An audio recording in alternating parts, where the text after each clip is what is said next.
Et c'est reparti. Bonsoir à tous. Bienvenue dans le secteur 2814 si vous venez de nous rejoindre. Nous sommes avec Martin qui va nous parler de Hellboy 20 ans déjà. Exactement, le garçon de l'enfer est maintenant l'homme de l'enfer, hein. Il peut boire et conduire, voilà, pour reprendre l'expression qu'on utilisait en intro de live. Il y a un nouveau Hellboy, le deuxième reboot, la troisième version qui va bientôt sortir au cinéma. Et vu que le film est sorti il y a 20 ans, alors pas jour pour jour, on est un petit peu en retard, mais bon, comme ça colle à l'actu, on en parle maintenant. Donc Hellboy, qu'est-ce que ça vaut finalement? Alors je vais pas trop raconter ce qui se passe parce que, bah, maintenant je pense que, enfin, tout le monde a eu le temps de voir le film et c'était plutôt, revenir sur, qu'est-ce qui a fait que le film était bien, qu'est-ce qui faisait ses défauts. Voilà, un peu genre une rétrospective, voilà, parce que bon, bah, je vais pas vous dire ce qui se passe dans le film. Je pense que si vous avez cliqué sur, un truc qui parle de Hellboy de 2004, si vous l'avez pas vu, alors, bah, merci d'être là déjà, mais qu'est-ce que vous faites là? Donc, allez voir le film, je sais pas. Bon, déjà très bon. Ça sentait déjà très bon pour le film car, beh, en fait, quand ton film c'est Hellboy et que ton Hellboy est excellent, c'est déjà pas trop mal et je pense que, selon moi, il est déjà meilleur que la version de 2019 qui était jouée par, David Harbour et là sous le maquillage, on a, Ron Perlman. Je saurais pas trop dire dans quoi il a joué, mais, il a fait plein de trucs et je pense que c'est le genre d'acteur où dès que tu vois Euh, sa tête, tu le reconnais. ouais, ouais, bien sûr. Bah, il joue Heu, dans la série avec les bikers là. Je sais pas comment elle s'appelle. Sons of Anarchy. Comment? Sons of Anarchy? Sons of Anarchy, ouais. Et puis bien sûr, il joue dans, bah, il joue dans le Alien 4 aussi, je crois. C'est vrai. Oui, et oui, oui, d'ailleurs, c'est vrai. Et quand d'ailleurs Sigourney Weaver a mis la balle, enfin le ballon de basket dans le panier pour de vrai, Exactement, elle le dribble, dans ce elle le film-là. met minable.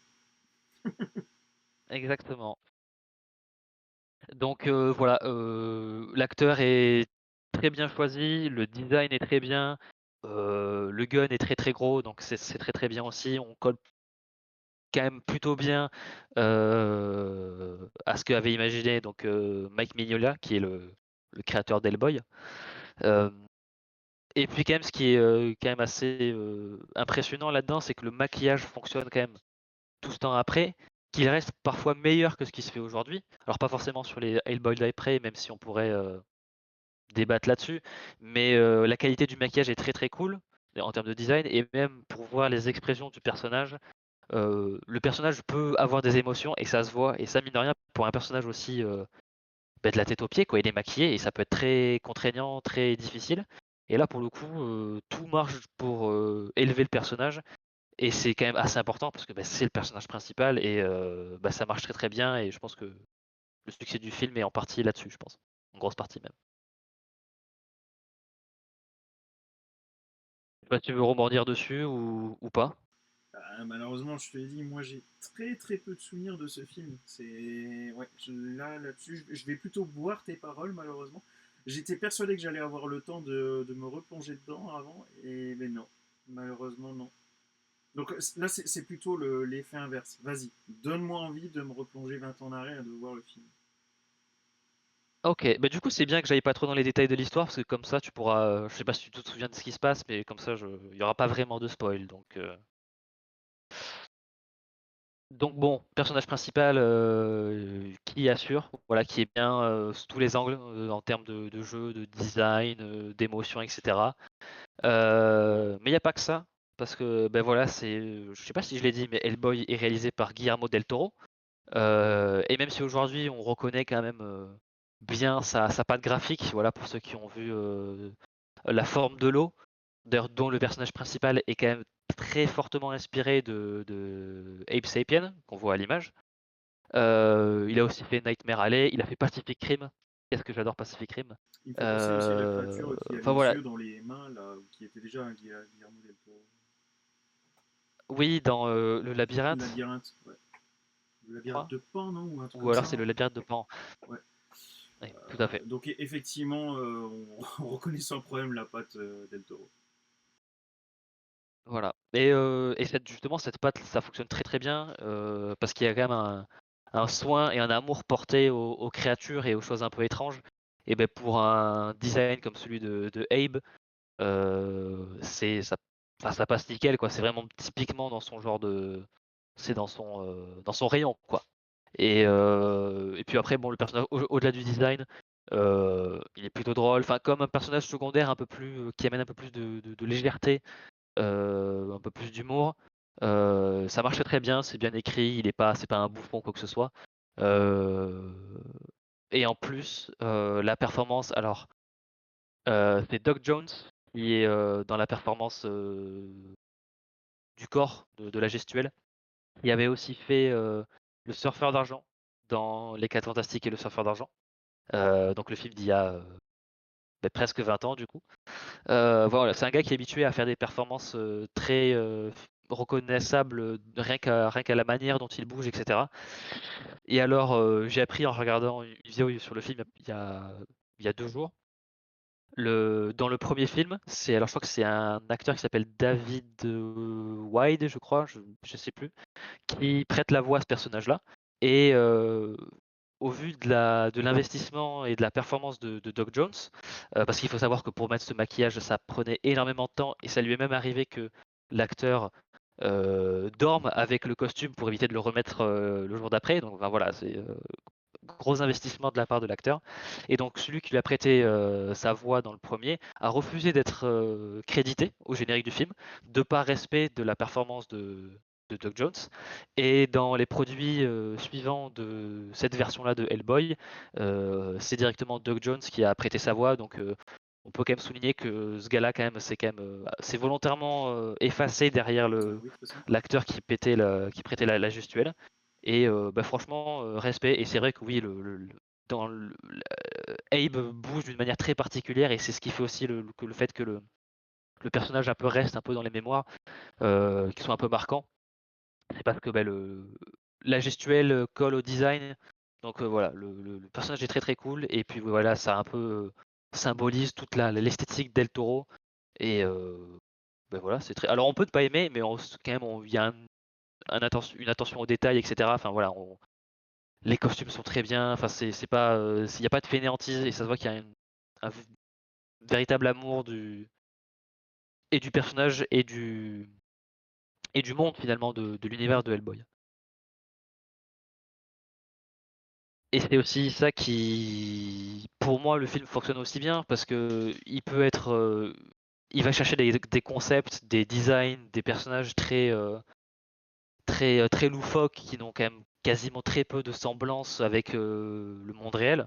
Heu, mais le film prend les choses à cœur. Ça se voit que voilà, Del Toro, il était pas dans une vision cynique du comics, ça se voit qu'il aimait vraiment ça. Et ses aspects les plus cool comme les plus, bizarres, étranges ou peu connus pour l'époque, parce que 2004, les films de super-héros, ça commence à pointer le bout de son nez, mais pas tant que ça, pas comme avec le MCU. Mais ça se voit que voilà, il y a un véritable amour, il y a des scènes, voilà, plus touchantes qui sont jouées, de manière touchante du début à la fin. On nous donne le temps d'un peu d'intégrer les côtés les plus, alors sombres et tragiques, c'est un peu fort, mais les côtés les plus tristes du film, on a le temps de les digérer comme il faut. Mais à l'inverse, il y a aussi des scènes qui sont beaucoup plus, drôles. Donc avec, le personnage qu'on voit en haut à droite, qui est aussi dans une série qui s'appelle Arrested Development, et il est très drôle et il a aussi un rôle très comique dans le film. Donc voilà, le film a réussi à s'équilibrer entre, de la sincérité, des émotions un peu plus lourdes, un peu plus tristes, mais sans forcément être, enfin, le film est pas déprimant, hein, loin de là. Mais voilà, l'humour est aussi très bien maîtrisé, on cherche pas à en tartiner à chaque scène. C'est de temps en temps, ça fait partie du personnage. Le personnage d'Hellboy est de toute façon un peu, dans la même vidéo que je regardais sur le film Hellboy, il disait qu'il y avait un côté un peu Tortue Ninja où le Hellboy est un peu coincé comme un adolescent, alors que bon, c'est un gars qui fait genre 6 mètres et quelques et qui a une main, en pierre, enfin voilà. Mais ça arrive à, être en équilibre tout le temps, sans jamais se casser la gueule. Donc voilà, c'est, du cœur et du rire. On dirait une émission de rire et chanson. Mais voilà, ça fonctionne bien dans les 2. Il y a du cœur, il y a du rire et dans les 2 cas, c'est bien fait.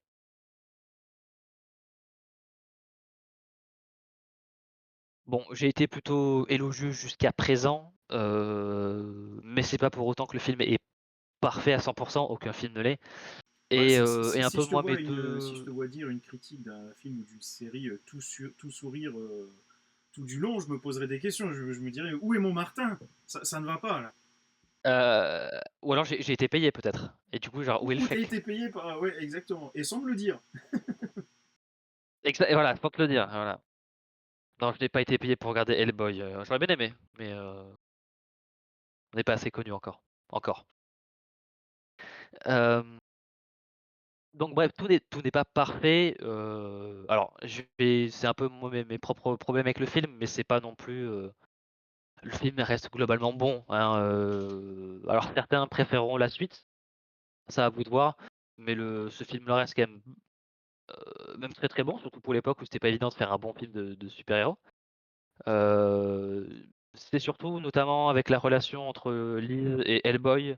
Alors le personnage de Liz en elle-même, plutôt intéressant, enfin aujourd'hui ça peut paraître un peu cliché d'aborder certaines choses qu'on aborde avec ce personnage-là, mais en 2004, c'est pas forcément des qu'on voyait forcément dans les films adaptés de comic book, donc il faut lui reconnaître ça. Mais c'est vrai que la relation entre Elise et Hellboy c'est un peu moins bien maîtrisé, parfois ça manque un petit peu de fluidité dans comment c'est dans le récit ou quand c'est amené. Rien de dramatique, mais bon, dans un résultat qui est quand même assez bon, ça pêche un peu. Et c'est quand même, cette relation-là est quand même beaucoup mieux maîtrisée dans le deuxième volet, par exemple. Donc voilà, ils se sont améliorés que la suite, on peut aussi leur reconnaître ça. Et le deuxième point qui est c'est un peu superflu, on va dire, c'est le personnage de Joel Mayer, voilà, qu'on voit en bas à droite. Qui sert un peu d'élément, c'est souvent dans pas mal de films où il y a un univers, très différent du nôtre, où on amène un personnage qui est inconnu à ce monde-là, pour que, en même temps que le personnage découvre, l'audience, en même temps que lui, découvre un peu le monde. Donc c'est voilà le personnage point de vue. Et alors le personnage est plutôt cool, il a des moments sympas avec Hellboy, mais c'est vrai que de temps en temps, on peut se dire que le film aurait pu faire 100 et il aurait pas vraiment perdu grand-chose. On aurait pu se satisfaire avec des personnages déjà existants dans le film qui auraient pu aussi remplir ce rôle et le faire de manière un peu plus épurée pour donner la place à d'autres choses. Surtout que pour moi, il y a une légère perte de rythme à peu près entre le premier tiers du film et la moitié. Rien d'horrible là aussi, mais bon voilà, ça contribue aussi, je pense que le film aurait pu être un peu plus, on aurait pu changer quelques réglages par-ci par-là et ça aurait, fonctionné, un peu mieux selon moi.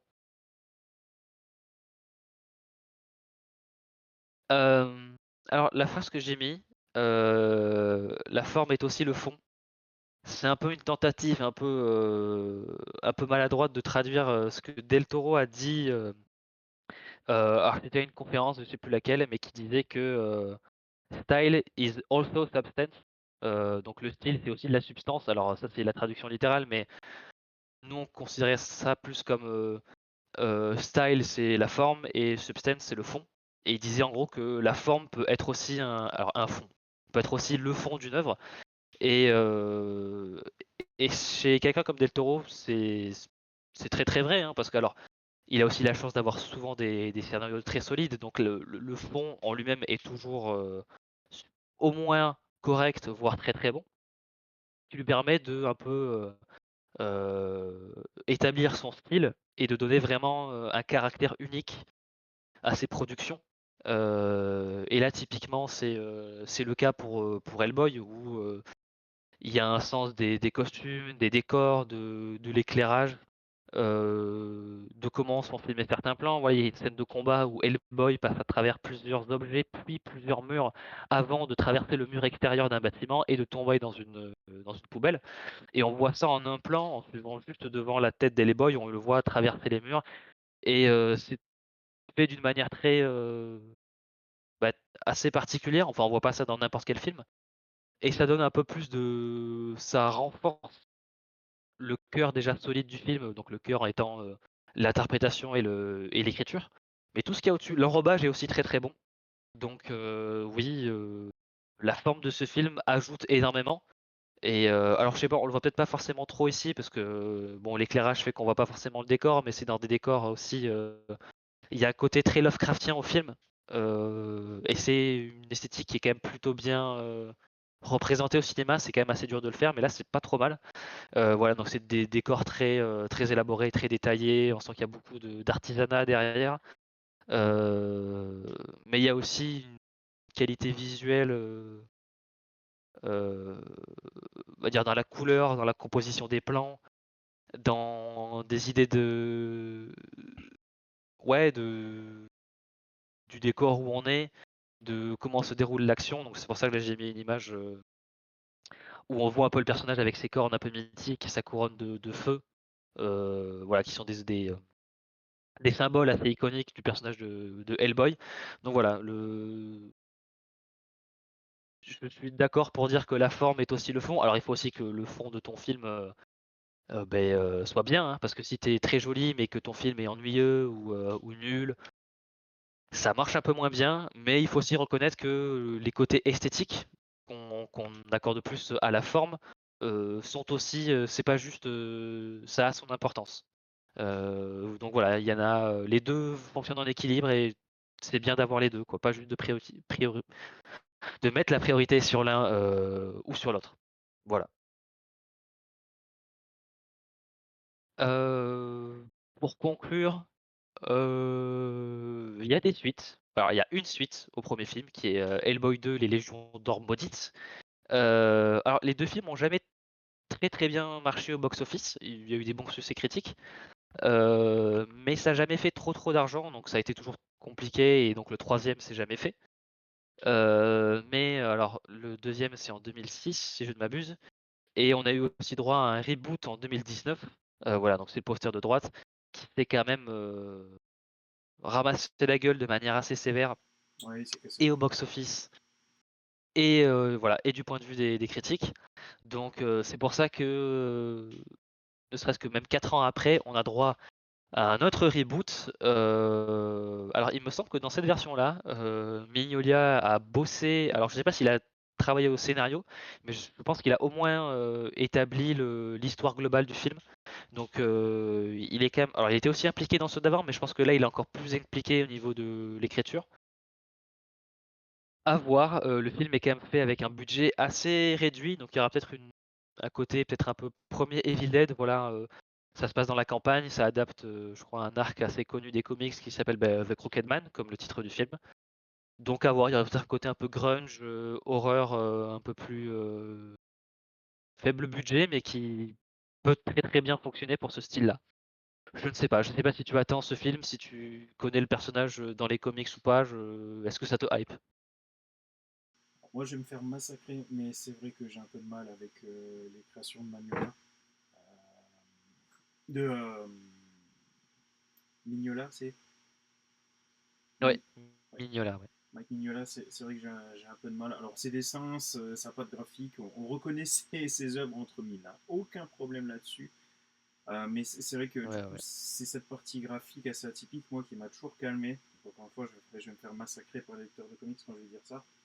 On peut pas aimer tous les artistes. Et du coup, je ne me suis jamais intéressé à cet univers, alors que bien évidemment, il n'y a pas que lui qui a bossé sur les Hellboy, hein, mais bon, c'est vrai qu'il est quand même assez récurrent sur l'univers. Donc non, je me suis pas vraiment penché dessus, mais je sais que j'ai vu les 2 premiers films, et le premier, je l'ai même vu avec mon père, ça je m'en souviens. Mais par contre, au-delà de ça, non. Et est-ce que j'attends Pas le plus que suivant? ça, Bah, quoi. c'est peut-être l'occasion de s'y mettre, on va dire plutôt, pour celui qui arrive. C'est surtout ça. Ouais, ouais, à voir. Ouais, c'est vrai, Matt, le reboot de 2019 avait été, ouais, méchamment, recoupé, donc ouais. Bon, je pense qu'il n'aurait pas forcément été exceptionnel non plus, mais c'est vrai qu'il n'a pas forcément été très bien traité.